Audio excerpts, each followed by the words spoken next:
Hi and welcome to a whole bag of tricks. Today we are going to see some basic verbal reasoning skill activities with increasing difficulty levels. The first verbal reasoning activity that you should always begin with is pattern continuation.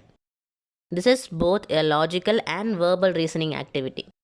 Always start with a single element like A, B, C, D, and then what comes on after that.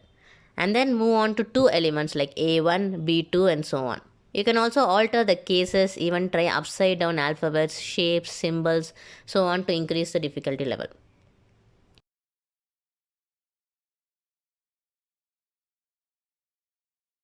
The second activity is sorting words. Give a bunch of words and ask your kid to sort it in the alphabetical order. Always begin with the simple ones and in the order from A to Z. Do not miss out any alphabets in between. For instance, if you are giving between A and E, make sure there are words for A, B, C, D, and E. As the next level, skip out the words and give them pictures. This becomes a two-step process. The kid has to keep a visual memory of all the names and then sort it down from A to E. Third step is quite difficult. Give them pictures but miss out a few alphabets here and there. For instance, in this you can see there is F, O, S and W and no other alphabets. The best way to teach this level is to write down the alphabets and ask the kid to cut down each letter if the kid couldn't find any object associating with that letter. Starting with that letter. If he could find one, he could write it down and then get back to cutting down the alphabets. Once your kid has mastered this skill, you can slowly introduce ascending order, descending order, big and small number, and so on.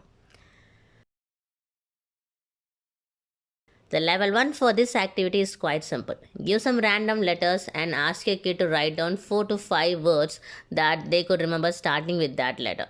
If needed, assist them with spelling, but make sure they think and find suitable words by themselves.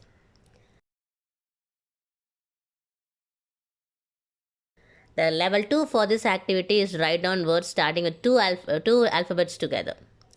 This is quite a hard level and it helps in a great measure in phonics awareness training. Jumbled words is a very common activity that you can find in this genre. You can start with simple pictures and jumbled words so that your kid would understand what is required out of this activity. Later on, you can move to only words. In this level, if your kid gets stuck, you can always give them clues like it is a vehicle, you use it to go to school, and so on. Or you can also try pointing out the first alphabet in that word as a clue. Write down a cheat sheet in which each number represents an alphabet.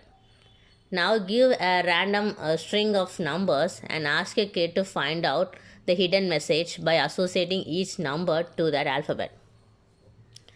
Decrypting a message is a multi-level verbal reasoning skill that is a part of several competitive examinations and interviews.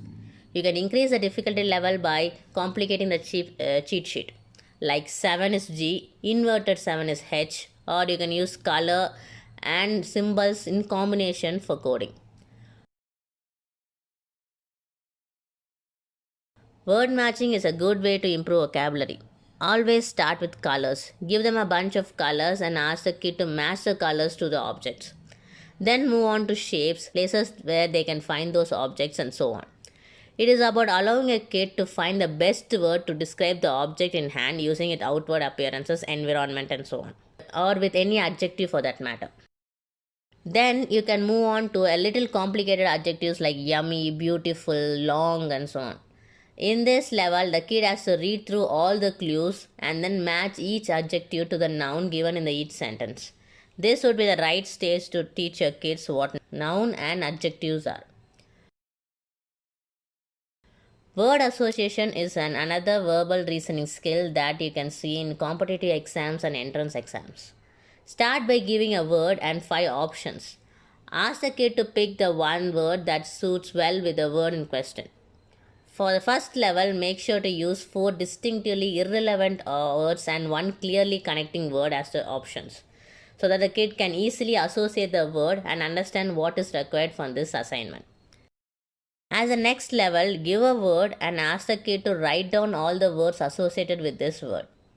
You can also move on to giving a scenario and asking the kid to write down sentences related to that scenario, like the scenario could be a birthday party and the kid has to come up with 5 or 6 sentences or phrases related to it.